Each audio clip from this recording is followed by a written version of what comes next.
लो aspirants, तो आज का जो हमारा टॉपिक है वो रिलेटेड है मैग्नेटिक फील्ड से। तो आज का लेक्चर होने वाला है फिजिक्स का। ओके, तो हेडिंग डाल देते हैं मैग्नेटिक फील्ड्स।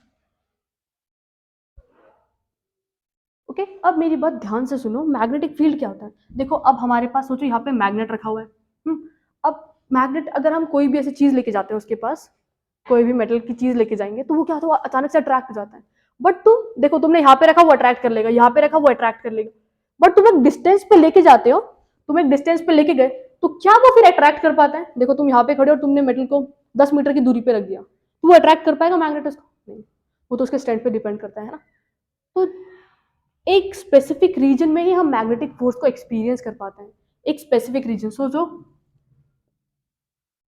ये हमारा रीजन है जिसके अंदर हम मैग्नेटिक फील्ड को एक्सपीरियंस कर पा रहे हैं। ठीक है, जिस रीजन में हम मैग्नेटिक फोर्स एक्सपीरियंस कर पाते हैं, जिस रीजन में मटेरियल्स या थिंग्स मैग्नेटिक फोर्स को एक्सपीरियंस कर पाते हैं, उस रीजन को हम बोलते हैं मैग्नेटिक फील्ड। उसको क्या बोलते हैं? Magnetic field. अगर हम फील्ड लाइंस की बात करेंगे, field lines are imaginary lines जो मैग्नेटिक फील्ड रीजन के अराउंड बनते हैं। ठीक है, फील्ड लाइंस क्या होती है? इमेजिनरी लाइंस जो हमारे मैग्नेटिक फील्ड को रिप्रेजेंट करते हैं। ओके, क्लियर है? था मैग्नेटिक फील्ड वो रीजन जिसके अंदर हम मैग्नेटिक फोर्स को एक्सपीरियंस कर पाते हैं। और मैग्नेटिक फील्ड लाइंस क्या है? Field lines are imaginary lines जो हमारे फील्ड को रिप्रेजेंट करते हैं। ठीक है, ऐसे जाएगा। ठीक है, मैग्नेटिक फील्ड लाइंस क्लियर है। अब देखो नेक्स्ट चीज, मैग्नेटिक फील्ड कैसी क्वांटिटी है। हमारे पास दो टाइप की क्वांटिटी होती है, एक होती है स्केलर और दूसरी होती है वेक्टर। स्केलर क्वांटिटी वो क्वांटिटी होती है जिसके अंदर सिर्फ और सिर्फ मैग्नीट्यूड होता है। अब याद रखना, जो हमारी मैग्नेटिक फील्ड है ना, मैग्नेटिक फील्ड मैग्नेटिक फील्ड है हमारी वेक्टर क्वांटिटी। कैसी क्वांटिटी है? Vector quantity. वेक्टर क्वांटिटी मतलब वो क्वांटिटी जिसके अंदर मैग्नीट्यूड भी है और डायरेक्शन भी है। मैग्नीट्यूड भी है और डायरेक्शन भी है। ठीक है, तो याद रखना, क्वेश्चन आता है कि magnetic what type of quantity is magnetic field. So make sure you tick on vector quantity. Vector quantity is that quantity जिसके पास मैग्नीट्यूड भी होता है और डायरेक्शन भी होता है। ठीक है, अगर हम मैग्नेटिक फील्ड की एसआई यूनिट की बात करेंगे तो इसकी एसआई यूनिट इज टेस्ला। ठीक है, इसकी SI unit is Tesla. Okay, और मैग्नेटिक फील्ड को हम डिनोट करते हैं बी से। किसे डिनोट करते हैं? बी से। याद रखना ये चीज। अगर हम मैग्नेटिक फील्ड्स की कुछ प्रॉपर्टी डिस्कस करें कि मैग्नेटिक फील्ड की प्रॉपर्टीज क्या है, ठीक है, तो सबसे फर्स्ट चीज, जो magnetic field around bar magnet है ना, ये नॉर्थ पोल, ये साउथ पोल, तो हमेशा याद रखना magnetic field originate from north pole और कहां पे जाते हैं? साउथ पोल में। ठीक है, originate from north pole, terminate in south pole. कहां से ओरिजिनेट होते हैं? नॉर्थ पोल से, और टर्मिनेट कहां पे होते हैं? आके साउथ पोल में। ठीक है, इसके अलावा ये फर्स्ट प्रॉपर्टी है। ठीक है, इधर लिख देते हैं, हम लिखते लिखते चलेंगे। तो अब तुम्हें फर्स्ट चीज समझोगी, मैग्नेटिक फील्ड वेक्टर क्वांटिटी है। ओरिजिनेट कहां से होते हैं? ओरिजिनेट होते हैं नॉर्थ से, टर्मिनेट होते हैं साउथ में। अब हम बात करेंगे ना, तो मैग्नेटिक बार मैग्नेट के अंदर ना ये यूनिफॉर्म होते हैं। कैसे होते हैं? यूनिफॉर्म, इक्वल डिस्टेंस पे लगे होंगे। ठीक है, अब देखो, जब वो बाहर होते हैं ना, वो नॉर्थ टू साउथ ट्रैवल करते हैं, but inside the bar magnet they travel from south to north. बाहर नॉर्थ टू साउथ, अंदर साउथ टू नॉर्थ। ठीक है, और ये कैसे होते हैं? यूनिफॉर्म होते हैं।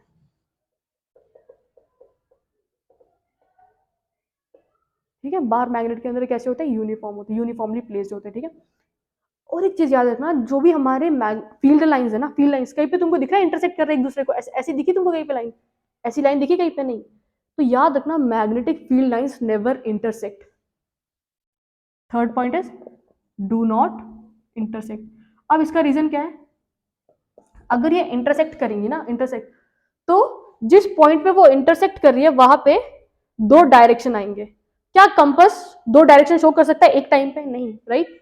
तो इसीलिए मैग्नेटिक फील्ड लाइंस इंटरसेक्ट नहीं करती, क्योंकि अगर वो इंटरसेक्ट करेंगी तो कंपास दो डायरेक्शन शो करेगा, और विच इज नॉट पॉसिबल। तो याद रखना, दे डू नॉट इंटरसेक्ट। अगर हम बात करेंगे कि ये जो मैग्नेटिक फील्ड है, इसकी जो मैग्नेटिक फील्ड है उसकी स्ट्रेंथ कैसे पता चलती है? उसकी स्ट्रेंथ पता चलती है एक बहुत इंपॉर्टेंट चीज से, and that is field lines. जितनी फील्ड लाइंस पास होंगी उतना ज्यादा मैग्नेटिक स्ट्रेंथ होगा उस जगह पे अवेलेबल। अब मेरी बात ध्यान से सुनो, ये है, अब देखो यहाँ पे जो मैग्नेटिक फील्ड लाइंस है वो कितनी पास पास है, और यहाँ पे देखो कितने दूर दूर प्लेस्ड है ना, यहाँ पे क्या है वो दूर दूर प्लेस्ड है। तो याद रखना, जहां पे फील्ड लाइंस क्राउडेड होगी, जहां पे फील्ड लाइंस क्राउडेड होगी वहां पे स्ट्रेंथ ज्यादा होगा, और जहां पे फील्ड लाइंस दूर दूर होगी वहां पे मैग्नेटिक स्ट्रेंथ कम होगा। तो अब मेरे को बताओ इस पॉइंट पे या इस पॉइंट पे कहां पे मैग्नेटिक स्ट्रेंथ ज्यादा होगा? मैग्नेटिक स्ट्रेंथ ज्यादा होगा इस पॉइंट पे, क्योंकि यहाँ पे जो फील्ड लाइंस है वो कैसे हैं? क्राउडेड है। कैसे हैं? क्राउडेड है। तो अगर क्वेश्चन आता है कि जो हमारा रिलेटिव स्ट्रेंथ है, रिलेटिव मैग्नेटिक स्ट्रेंथ, वो कैसे पता चलता है? अब याद रखना, जो स्ट्रेंथ है वो बता सकता है degree of closeness of field line से। ठीक है, degree of closeness of field lines, degree of closeness of field lines. जहां पे मैग्नेटिक फील्ड लाइंस क्लोज है वहां पे मैग्नेटिक स्ट्रेंथ ज्यादा होगा। देखो यहाँ पे डिग्री ऑफ क्लोजनेस राइट ज्यादा है ना, क्लोज ज्यादा है, तो यहाँ पे स्ट्रेंथ ज्यादा होगा। और यहाँ पे देखो कितने दूर दूर प्लेस्ड है, तो यहाँ पे जो स्ट्रेंथ है वो क्या होगा? कम होगा। क्वेश्चन याद रखना, रिलेटिव मैग्नेटिक स्ट्रेंथ किसके थ्रू पता चलता है? Degree of closeness of the field lines. Okay, ये बहुत इंपॉर्टेंट चीज़ है जो तुम्हें नोट डाउन कर लेनी चाहिए। फटाफट से ये चीज़ें नोट डाउन कर लो कि मैग्नेटिक फील्ड कैसी क्वांटिटी।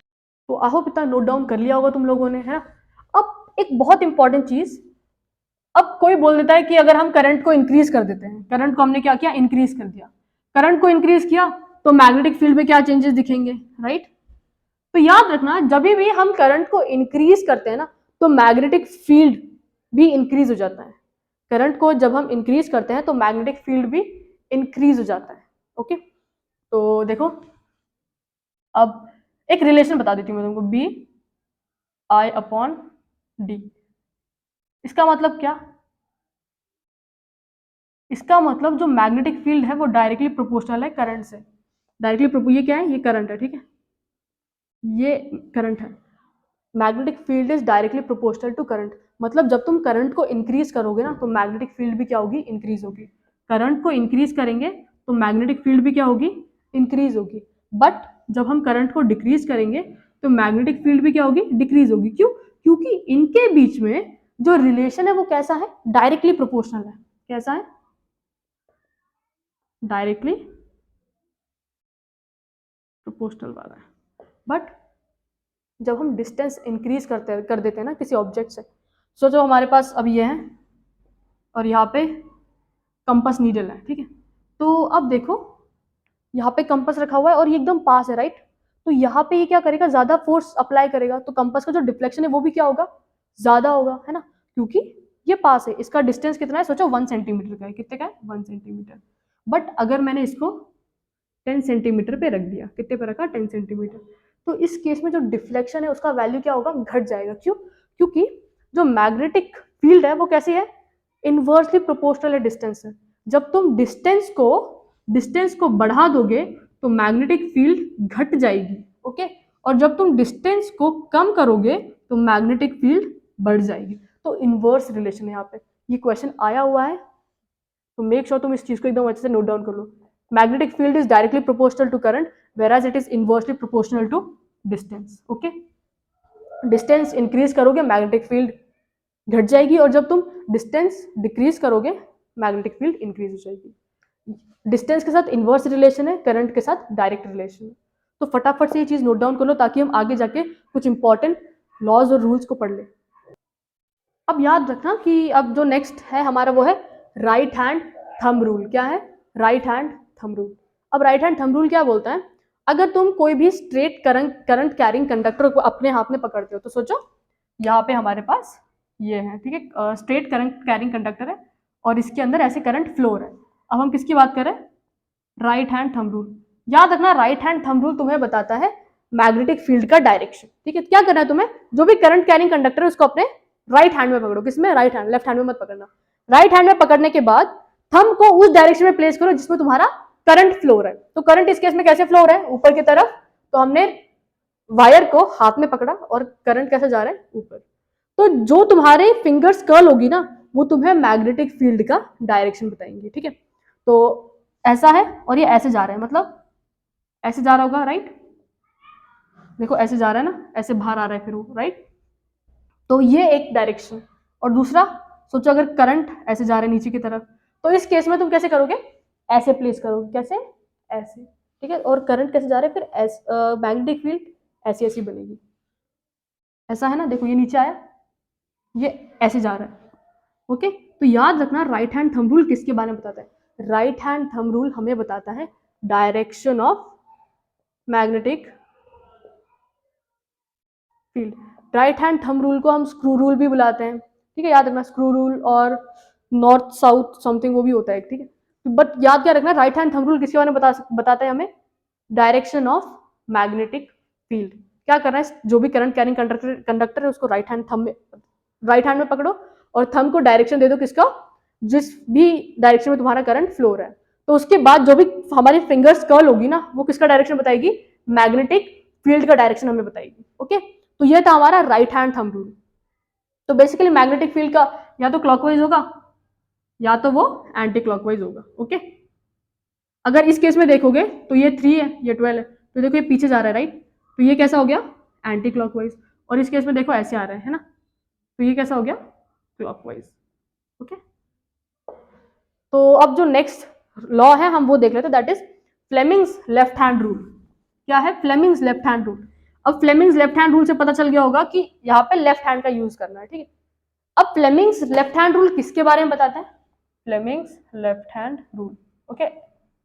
फ्लेमिंग्स लेफ्ट हैंड, तो लेफ्ट हैंड, ठीक है। अब लेफ्ट हैंड में तुम्हें यूज करना है तुम्हारे 3 फिंगर्स, थंब, इंडेक्स फिंगर और मिडिल फिंगर, ठीक है। अब इसका यूज क्या करना है, फ्लेमिंग्स लेफ्ट हैंड रूल हमें बताता है कि direction of force, direction of force on current carrying conductor. अगर एक कंडक्टर है वो करंट कैरी कर रहा है और उसको हमने मैग्नेटिक फील्ड में रखा हुआ है तो उसके ऊपर फोर्स कैसे लगेगा। तो याद रखना FBI या father mother child, F is force, mother is magnetic field और C इज सॉरी FBI, ऐसे याद रखो FBI। F क्या है, फोर्स है, B तुम्हारा क्या है, मैग्नेटिक फील्ड और I is current, FBI, okay. या फादर मदर चाइल्ड, F से फोर्स, M से मैग्नेटिक फील्ड, C से करंट, ओके। तो जो FLHR है फ्लेमिंग्स लेफ्ट हैंड रूल वो हमें बताता है डायरेक्शन ऑफ फोर्स, किस डायरेक्शन में फोर्स लग रहा है एक करंट कैरिंग कंडक्टर पे जब हमने उसको मैग्नेटिक फील्ड के अंदर प्लेस किया हुआ है। तो फॉर एग्जांपल एक एग्जांपल ले ले, जैसे सोचो हमको फोर्स निकालना है और हमको पता है मैग्नेटिक फील्ड और हमारा करंट, ओके। तो जैसे सोचो यहां से ये हमारा मैग्नेटिक फील्ड ऐसे जा रहा है और करंट जा रहा है ऊपर की तरफ। मैग्नेटिक फील्ड कैसे जा रहा है, ऐसे, और करंट जा रहा है ऊपर की तरफ। ये मैग्नेटिक फील्ड ऐसे गया, करंट कैसे जा रहा है ऊपर, तो ऐसे करेंगे। तो देखो ये जो तुम्हारा थंब है वो किसकी तरफ कर रहा है, इनसाइड द बोर्ड, राइट। तो करंट कैसे जा रहा है, फोर्स कहाँ लग रहा है, ये जो तुम्हारा करंट कैरिंग कंडक्टर है वो कैसे जाएगा, अंदर की तरफ। बट अगर करंट नीचे की तरफ होता, मैग्नेटिक फील्ड ऐसा और करंट ऐसा है, ओके। तो ये हमारा मैग्नेटिक फील्ड, ये हमारा करंट, ये मैग्नेटिक फील्ड, ये करंट, और इस बार फोर्स कैसे लग रहा है, आउटसाइड द बोर्ड, आउटसाइड। और फर्स्ट केस में कैसा था, इनटू द बोर्ड, है ना, आउटसाइड द बोर्ड, ओके। तो ये 2 डिफरेंट केसेस है। फ्लेमिंग्स लेफ्ट हैंड रूल किसके बारे में बताता है, the force acting on a current carrying conductor when it is placed in a magnetic field. अब फ्लेमिंग्स लेफ्ट हैंड रूल का कहाँ पे यूज होता है, तो याद रखना जो तुम्हारा इलेक्ट्रिक मोटर है, कौन सा, तो क्वेश्चन आता है कि जो तुम्हारा इलेक्ट्रिक मोटर है वो कैसे कैसे फंक्शन कर रहा है। तो याद रखना इलेक्ट्रिक मोटर एक रोटेटिंग डिवाइस है, इलेक्ट्रिक मोटर एक रोटेटिंग डिवाइस है जो हमारा इलेक्ट्रिकल एनर्जी को मैकेनिकल एनर्जी में कन्वर्ट करता है, किसमें, मैकेनिकल एनर्जी, ठीक है।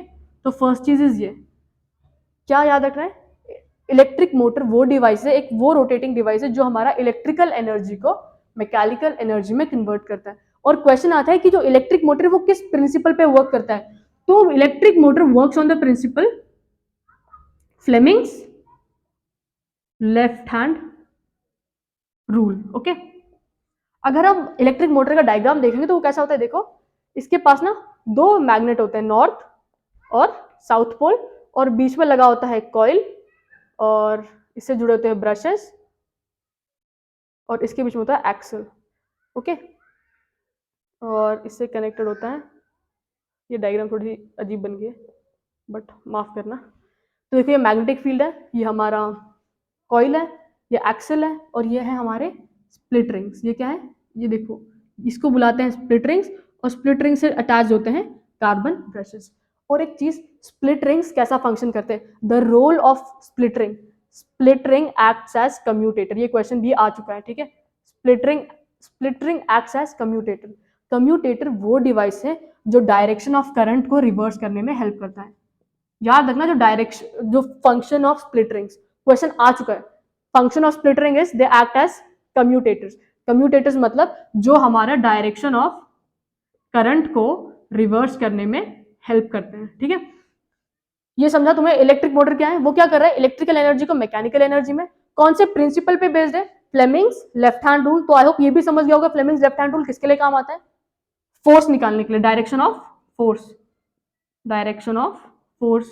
ओके, और एक चीज, इलेक्ट्रिक मोटर में हमारे पास ये जो स्प्लिट रिंग्स है, स्प्लिट रिंग क्यों बोलते हैं, क्योंकि ये हाफ है, ठीक है, ऐसी होती है, ठीक है, इसको हम बुलाते हैं स्प्लिट रिंग्स। और स्प्लिट रिंग्स कैसे वर्क कर रहे हैं, कम्यूटेटर। याद रखना, कम्यूटेटर, कम्यूटेटर क्या है, वो जो डिवाइस जो हमारे डायरेक्शन ऑफ करंट को रिवर्स करने में हेल्प करती है। तो जब ये कॉइल घूमता रहता है ना, तो फिर वो एक्सेल भी ऐसे घूमता है ऐसे, और उसकी वजह से इलेक्ट्रिसिटी प्रोड्यूस होती है, ठीक है। बस तुम्हें क्या याद रखना है इसमें, electrical energy, mechanical energy, Fleming's left hand rule, split rings, commutator, बस इतना, ठीक है। फटाफट से ये चीजें नोट डाउन कर लो ताकि हम आगे बढ़ सके। ओके, तो आई होप इतना तुमने नोट डाउन कर लिया होगा। अब हम चलते हैं नेक्स्ट चीज पे, दैट इज इलेक्ट्रोमैग्नेटिक इंडक्शन। ठीक है, किस पे, इलेक्ट्रोमैग्नेटिक इंडक्शन। ओके, अब इलेक्ट्रोमैग्नेटिक इंडक्शन क्या, इलेक्ट्रोमैग्नेटिक इंडक्शन वो प्रोसेस है, इलेक्ट्रोमैग्नेटिक इंडक्शन वो प्रोसेस है जिसके अंदर हम changing magnetic field, changing magnetic field जो फ्लक्चुएट होती है ना, उसका यूज करके हम करंट इंड्यूस करते हैं, ठीक है। Electromagnetic induction, electromagnetic induction, electromagnetic वो प्रोसेस है जिसके अंदर हम चेंजिंग मैग्नेटिक फील्ड, क्या, चेंजिंग मैग्नेटिक फील्ड के वजह से करंट इंड्यूस कर पाते हैं, ठीक है। चेंजिंग मैग्नेटिक फील्ड की वजह से जब करंट इंड्यूस होता है ना किसी भी चीज में, that is known as electromagnetic induction. Okay, उसको हम बुलाते हैं electromagnetic induction. But electromagnetic clear इतना। अब और एक रूल है, जैसे हमारा फ्लेमिंग्स लेफ्ट हैंड रूल है ना, वैसे ही हमारे पास है फ्लेमिंग्स राइट हैंड रूल। अब देखो, जो फ्लेमिंग्स राइट हैंड रूल है उसमें राइट हैंड का यूज करना है, और इसके अंदर फ्लेमिंग्स राइट हैंड रूल से हमें पता चलता है direction of induced current. Fleming's right hand rule से किसके बारे में पता चलता है, direction of induced current, induced current. तो जब हमारे पास एक कंडक्टर है, उसको हमने मैग्नेटिक फील्ड में प्लेस किया, उस पर हम फोर्स लगा रहे हैं ना, मैग्नेटिक फील्ड है और उस पर हम फोर्स लगा रहे हैं, तो उसके अंदर ना एक करंट इंड्यूस होता है, ठीक है, उसको हम बुलाते हैं इंड्यूस्ड करंट। करंट पैदा हो रहा है, प्रोड्यूस हो रहा है, उसको बुलाते हैं इंड्यूस्ड करंट। और फ्लेमिंग्स राइट हैंड रूल हमें हेल्प करता है बताने में कि किस डायरेक्शन में तुम्हारा करंट इंड्यूस हुआ है। ओके, करंट किस डायरेक्शन में इंड्यूस हुआ है उसके अंदर, ठीक है। याद रखना, फ्लेमिंग्स लेफ्ट हैंड रूल हमें बताता है फोर्स के बारे में, और राइट हैंड रूल हमें बताता है इंड्यूस्ड करंट के बारे में। इलेक्ट्रोमैग्नेटिक इंडक्शन वो चीज है चेंजिंग मैग्नेटिक फील्ड की वजह से जब हम कोई भी कंडक्टर में या कोई भी चीज में करंट इंड्यूस कर पाते हैं ना, उसको वी कॉल इलेक्ट्रोमैग्नेटिक इंडक्शन। और याद रखना, अगर क्वेश्चन आता है कि तुम्हारा जो फोर्स है, तुम्हारा करंट कैरिंग कंडक्टर पे फोर्स सबसे ज्यादा मैक्सिमम कब होगा, जब परपेंडिकुलर, याद रखना 90 डिग्री, क्या 90 डिग्री, जब तुम्हारा मैग्नेटिक फील्ड और करंट कैसे होंगे, परपेंडिकुलरली अलाइंड होंगे ना, तुम्हारा सॉरी करंट कैरिंग कंडक्टर और तुम्हारा मैग्नेटिक फील्ड कैसे अलाइंड होंगे, परपेंडिकुलर। याद रखना, मैक्सिमम फोर्स तभी लगता है जब वो कैसे हो, अलाइंड परपेंडिकुलर। कैसे? परपेंडिकुलर। याद रखना 90 डिग्री, भूलना नहीं इस चीज को। अगर इस मैग्नेटिक फील्ड में से क्वेश्चन आता है ना तो याद रखना एंगल इज 90 डिग्री। ओके, अब इस इलेक्ट्रोमैग्नेटिक इंडक्शन पे बेस्ड और एक चीज है दैट इज इलेक्ट्रिक जनरेटर। क्या है? Electric generator. जैसे हमने पढ़ा इलेक्ट्रिक मोटर, वैसे ही इलेक्ट्रिक जनरेटर। क्वेश्चन आता है कि इलेक्ट्रिक जनरेटर कौन से फंक्शन या कौन से प्रिंसिपल पे बेस्ड है, तो याद रखना it is based upon electromagnetic induction. और यहाँ पे क्या होता है? मैकेनिकल एनर्जी को इलेक्ट्रिकल में कन्वर्ट किया जाता है। मैकेनिकल को इलेक्ट्रिकल में कन्वर्ट किया जाता है। ठीक है, फर्स्ट केस में क्या हो रहा था? इलेक्ट्रिकल को मैकेनिकल, यहाँ पे मैकेनिकल को इलेक्ट्रिकल। इलेक्ट्रिक जनरेटर कौन से इस पे बेस्ड है? Electromagnetic induction. इलेक्ट्रिक मोटर कौन से प्रिंसिपल पे बेस्ड है? Fleming's left hand rule. तो आई होप तुम्हें समझा होगा। इलेक्ट्रोमैग्नेटिक इंडक्शन क्लियर है? चेंजिंग मैग्नेटिक फील्ड की वजह से हम जब कोई भी कंडक्टर में करंट इंड्यूस करते हैं उसको हम बुलाते हैं इलेक्ट्रोमैग्नेटिक इंडक्शन। तो फटाफट से कुछ चीजें नोट डाउन कर लो ताकि हम आगे मूव ऑन कर सकें। ओके,